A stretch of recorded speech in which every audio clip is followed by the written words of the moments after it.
तो सभी को नमस्कार, स्वागत है आप सभी का मेरी ये विशेष श्रृंखला में, जिसमें मैं आप सभी को भगवान विष्णु के 24 अवतारों की कहानी बता रही हूँ। तो चलते हैं हम इस श्रृंखला के तीसरे वीडियो पे, जो कि भगवान विष्णु के तीसरे अवतार पर है।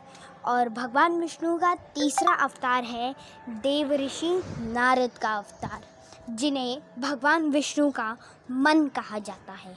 ये ब्रह्मा जी के मानस पुत्र थे, जो कि उनके कंठ से पैदा हुए थे। इनके पूर्व जन्म की कथा हम सुनते हैं। जब ब्रह्मा जी की उपासना के लिए कुछ गंधर्व और अप्सराएं भगवान जो ब्रह्मा जी थे उनकी सेवा कर रहे थे। कुछ तपस्वी वहाँ तपस्या कर रहे थे, तभी वहाँ उपब्रहण नाम का एक गंधर्व आया और वो अप्सराओं के साथ वहाँ पर श्रृंगार के तात्पर्य से आया और वहाँ पर उन मुनियों का मजाक उड़ाने लगा। इनसे उन्हें क्रोध आ गया और उन्होंने उसे श्राप दे दिया और शूद्र योनि में जन्म लेने का श्राप दिया। अगले जन्म में वह एक शूद्र के यहाँ पैदा हुआ, एक दासी के घर वो जन्मा। उसका नाम रखा गया नारद। अब नारद जो थे वो बचपन से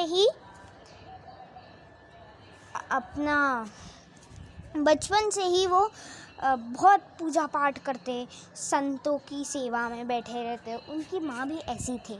उनके जन्म पर ही उनके पिता की मृत्यु हो गई। जब वे 5 वर्ष के थे तब उनकी माता जी भी चल बसी।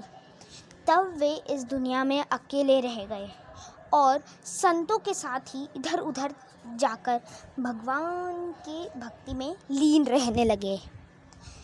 ऐसे ही एक दिन वो ध्यान कर रहे थे भगवान विष्णु का, तो उनके सामने भगवान विष्णु का दर्शन उन्हें हुआ और तुरंत वो दृश्यों की आँखों से गायब हो गया। वो बार बार फिर से ध्यान लगाने की कोशिश कर रहे थे कि फिर से उन्हें वो भगवान विष्णु के दिव्य रूप के दर्शन हो जाए, लेकिन नहीं हो पाया। तभी आकाशवाणी हुई। भगवान विष्णु बोले कि हे वत्स, तुम इस जन्म में तो मेरा दर्शन अब और नहीं कर पाओगे, इसीलिए तुम अगले जन्म में मेरे पार्षद बनोगे। और ऐसे ही अगले जन्म में वह नारद जो था वह ब्रह्मा जी के कंठ से पैदा हुआ और देव ऋषि नारद कहा गया, और वही भगवान विष्णु के तीसरे अवतार है और वही उनके पार्षद भी है। भगवान नारद से जुड़ी एक और एक कथा हम बहुत जानते हैं।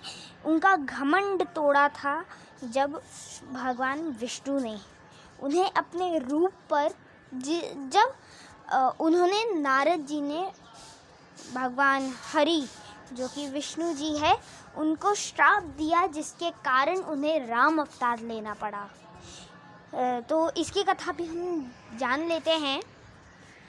तो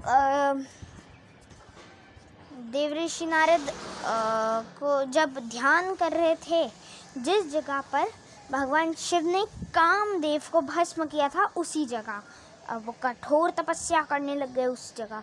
तो इंद्रदेव डर गए कि कहीं इन्हें मेरा सिंहासन तो नहीं चाहिए, इसलिए उन्होंने कामदेव को भेजा। बोला अपने बाणों से इसकी तपस्या भंग करो। तो कामदेव चले गए, कोशिश की, नहीं कर पाए कुछ। वो ये सब महादेव के कारण हुआ। तो अब नारद जी को तो घमंड आ गया कि अरे मैंने तो कामदेव जी को परास्त कर दिया। वो गया वैकुंठ इस बात को विष्णु जी को बताने। तो बताया तो विष्णु जी बोले अच्छा, अच्छी बात है। विष्णु जी मन ही मन भाप गए कि इन्हें अब घमंड हो चुका है। तो उनकी माया हुई अब वो जैसे ही वैकुंठ से निकले, मृत्युलोक पर आए नारद जी, तो वहाँ उन्होंने देखा वैकुंठ से भी भव्य एक राज्य दिखा उनको। वो चले गए राज्य में। वहाँ पता चला कि उनकी जो कन्या है, वहाँ के राजा की, उनका स्वयंवर है। तो वो गए वहाँ, देखा तो राजा ने उन्हें प्रणाम किया और कहा कि मेरी पुत्री की हाथ की रेखाएं देख के बताइए।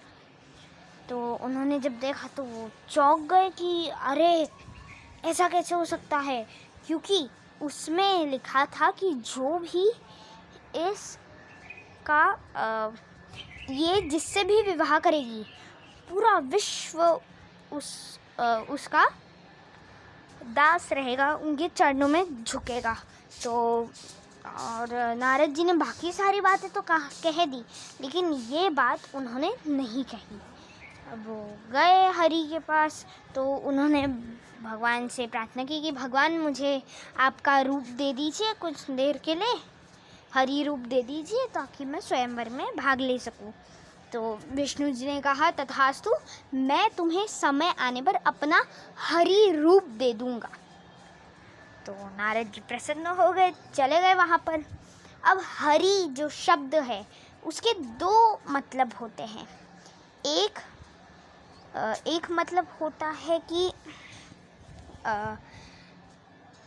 हमारे जो विष्णु भगवान है नारायण, वो भी हरि होते हैं। और एक मतलब हरि का होता है बंदर, यानी एक वानर। तो अब नारद जी तो बन गए वानर, गए स्वयंवर में।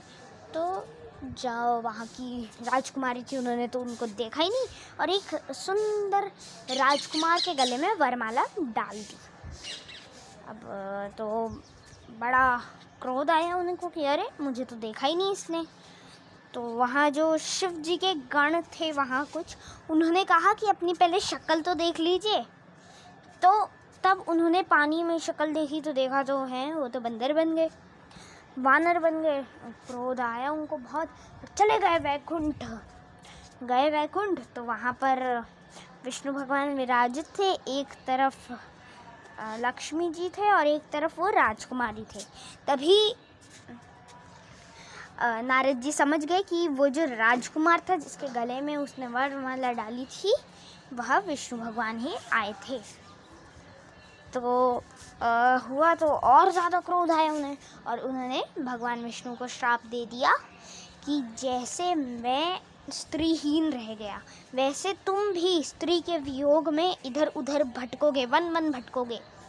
और तुमने मुझे जो वानर का रूप दिया है ना, यही वानर तुम्हारी सहायता करेंगे, तुम्हें उन्हीं से सहायता मांगनी पड़ेगी।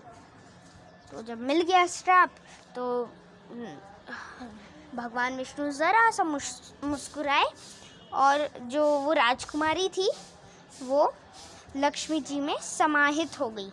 वैसे ही नारद जी तुरंत समझ गए कि ये क्या हो गया। ये जो राजकुमारी थी वो तो स्वयं माता लक्ष्मी थी, और वो जो राजकुमार वो पहले ही जान गए थे कि वो भगवान विष्णु हैं। तब उन्हें पता चला कि अरे ये उन्होंने क्या कर दिया। तो वो माफ़ी मांगने लगे कि प्रभु श्राप तो मैं वापस ले नहीं सकता, लेकिन मुझे क्षमा कर दीजिए।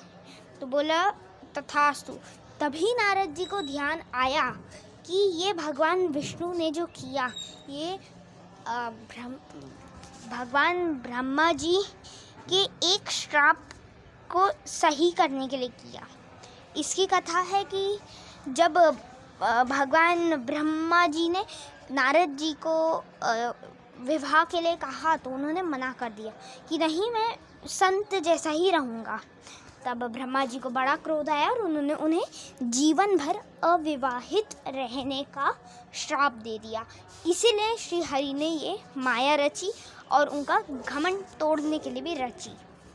तो मैं आशा करती हूँ आपको ये अवतार की कहानी काफ़ी अच्छी लगी होगी और आपको मेरी ये जो सीरीज़ है वो काफ़ी पसंद आ रही होगी। तो इसी के साथ मिलते हैं अगले वीडियो में। धन्यवाद। Thank you for